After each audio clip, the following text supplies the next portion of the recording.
எல்லாருக்கும் வணக்கம். எப்படி இருக்கிறீங்க? சுகமாக இருக்கிறீங்களா? நானும் நல்ல சுகமாக இருக்கிறேன். இன்றைய நாள் நல்ல நாள்.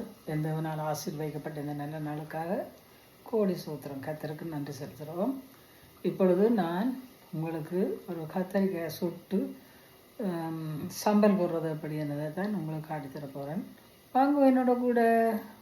அதற்கு வேண்டிய பொருட்கள்: ஒரு கத்தரிக்காய் எடுத்து வச்சுக்கிறேன். இங்கே கேரட், இஞ்சி கிழங்கு, பச்சை மிளகாய், வெங்காயம், மற்ற வெங்காயம் இங்கே வெட்டி வச்சுக்கிறேன். பழம், தக்காளி பழம் இதானுங்க. பாருங்க, வெங்காயம், மற்றது வெள்ளை வெங்காயம், கொத்தமல்லி, புதினா இதெல்லாம் தானுங்க. உப்பும் தேவைப்படும், தேசிக்காய் தேவைப்படும். நான் இதை முதல் சுட போகிறேன் கத்திரிக்காய். ஓகேயா? சுட்ட பிறகு உங்களுக்கு காட்டுறேன். இப்போ இது சுடுபட்டுடுது.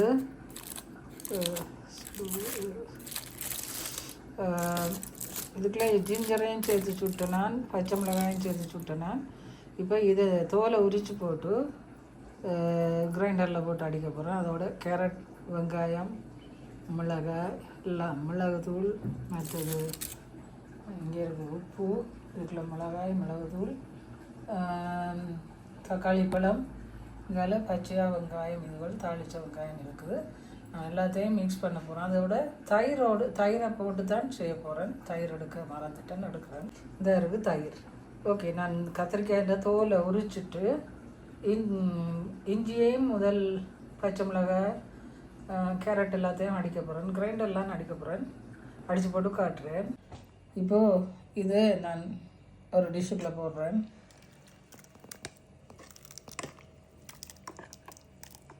கத்திரிக்காய் சம்பல்.